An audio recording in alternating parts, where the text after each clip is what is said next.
भत्ता बंद हंतसंत वृद्ध वृद्धा 4 मास हेलाणी मिलुनी भत्ता 4 मास धरी बैंक को बारंबार दौड़ी निराश होई फेरुछन्ते वृद्ध विधवा और दिव्यांग वृद्धों मुहरे हस फुटाइबाकू सरकार सामाजिक सुरक्षा भत्ता योजना ढोल पिटुवा बेले रायगड़ा जिले में एहार वास्तविक चित्र संपूर्ण भिन्न मास मास धरी वृद्ध विधवा और दिव्यांग हिताधिकारी भत्ता पाउथुवा बेले 80 शतकड़ा भिन्नक्षम और 80 वर्ष पार करथिले मध्य बहु वृद्धों को 3500 टंका वर्धित भत्ता पाइबारु वंचित होई परिछन्ते।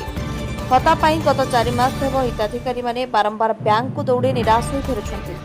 विषमकटक ब्लॉक अंतर्गत चाटिकण ग्राम पंचायत रानीबंधु ग्रामर वृद्धा दीपाई जागसिक कोना तुइबा एवं कजाका कुडुंजी दीर्घ 4 मास हेब भत्ता पाउनुवा बेले नियमित व्यवधान में पंचायत और बैंक को जाई निराश होते।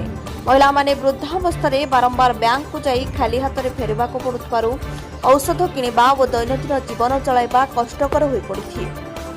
सरकारक 5 किलो चाउल ही एबे तांको पई एकमात्र भरोसा। परिशेष में आज विषमकटक ब्लॉक कार्यालय को आसी गोष्ठी उन्नयन अधिकारी शिवप्रसाद पट्टनायक को भेटी दैछन्ते।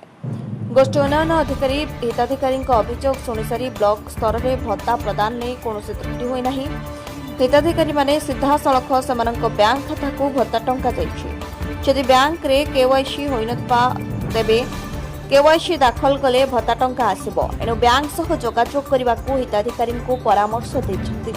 तेबे प्रश्न उठुछि जदि स्थानीय प्रशासन के हाथ में किछि नाही तेबे मास मास धरी भत्ता पाइनथबा एई असहाय वृद्ध विधवा व दिव्यांग हिताधिकारी निज अधिकार पाई कहा पाखकु जिवे। जीवन शेष समय सरकारी सहायता अपेक्षा दिन काटुवा वृद्ध मान दुख केबे दूर हेब ताहाकु नै प्रश्न उठिछि।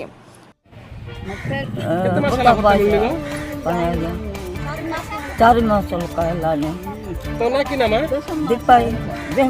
विषम कटक काशीनाथ बालांको रिपोर्ट रिपब्लिक ओडिशा।